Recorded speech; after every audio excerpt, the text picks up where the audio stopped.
আসসালামু আলাইকুম রহমতুল্লাহ। সম্মানিত দর্শক, বিস্ময়ে হতবাক হয়ে যাচ্ছি। ছাত্র জনতার গণ অভ্যুত্থানে বুকের তাজা রক্ত ঢেলে দিয়ে সবুজ চত্বরকে লাল করে যেই সরকার গঠিত হয়েছে, এই সরকার গঠিত হওয়া উচিত ছিল বিপ্লবী সরকার হিসেবে, কিন্তু আমরা দুঃখের সাথে দেখলাম এই সরকার ৭২-এর মুজিববাদী সংবিধানের উপর ভিত্তি করে চেতনার সরকার হয়েছে। এই অন্তর্বর্তীকালীন সরকার ডক্টর ইউনূসের সরকার, নিঃসন্দেহে তারা ভুল সিদ্ধান্ত নিয়েছে। তাদের উচিত ছিল বিপ্লবী সরকার গঠন করা, তাহলে মুজিববাদী সে ৭২-এর সংবিধান পরিবর্তন হয়ে যেত।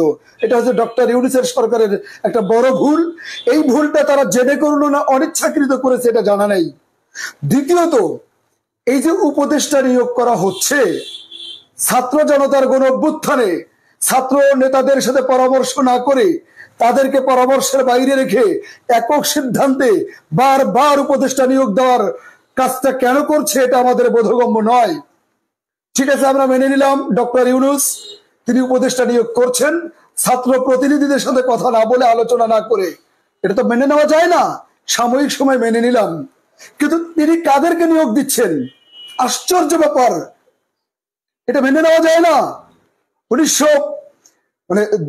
2013 সনের 5ই মে শাপলা চত্বরের রক্তের সাথে বেইমানি করে, শহীদদের সাথে বেইমানি করে, যারা কটাক্ষ করে আহমদ শফীকে তেতুল হুজুর বলেছিল, সেই মোস্তফা সরোয়ার ফারুকী কিভাবে সংস্কৃতি বিষয়ে উপদেষ্টা হয়? তার মানে কি আমার দেশের মুসলমানদের আকীদা, ঈমান, চেতনা, বিশ্বাস এগুলোকে ভেঙে চুরমার করে পদদলিত করে ভারতীয় সংস্কারকে দেশে কায়েম করবার জন্য, নগ্ন ধারার সংস্কারকে কায়েম করবার জন্য মোস্তফা সরোয়ার ফারুকীকে এ জাতি কখনো মেনে নিতে পারে না। আমরা তাকে চাই সংস্কৃতি, যেখানে অন্তত ইসলামকে গুরুত্ব দিয়ে সংস্কৃতির দিকে এগোবে। বিধায় পরিষ্কার বক্তব্য, আগামী 7 দিনের মধ্যে মোস্তফা সরোয়ার ফারুকীকে উপদেষ্টা পদ থেকে যদি প্রত্যাহার না করা হয়, ছাত্র জনতা নিয়ে বিপ্লবী আন্দোলন গড়ে তোলা হবে। 2024 সনে ছাত্র জনতার গণ আন্দোলনের অভ্যুত্থানে রক্তের সাথে বেইমানি করে বশির আহমেদকে কেন উপদেষ্টা দেওয়া হলো? তার নামে হত্যা মামলার কেস আছে।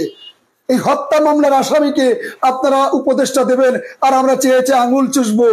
অন্তর্বর্তী সরকারকে বলি, এটা আপনারা ভাববেন না, বশির আহমদকে পদত্যাগ করাতে হবে।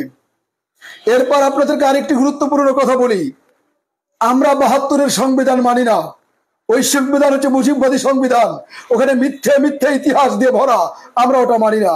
আমরা 2024-এর ছাত্র জনতার গণ অভ্যুত্থানকে মূল্যায়ন করে নতুন সংবিধান চাই, যে সংবিধান হবে বাংলার আপামর সবার, যেখানে মুসলিম, হিন্দু, বৌদ্ধ, খ্রিস্টান সবাই আমরা ভাই ভাই, এবং আমরা সবাই একসাথে থাকতে চাই, সংখ্যালঘু নয় বরং বাংলাদেশী হিসেবে থাকতে চাই।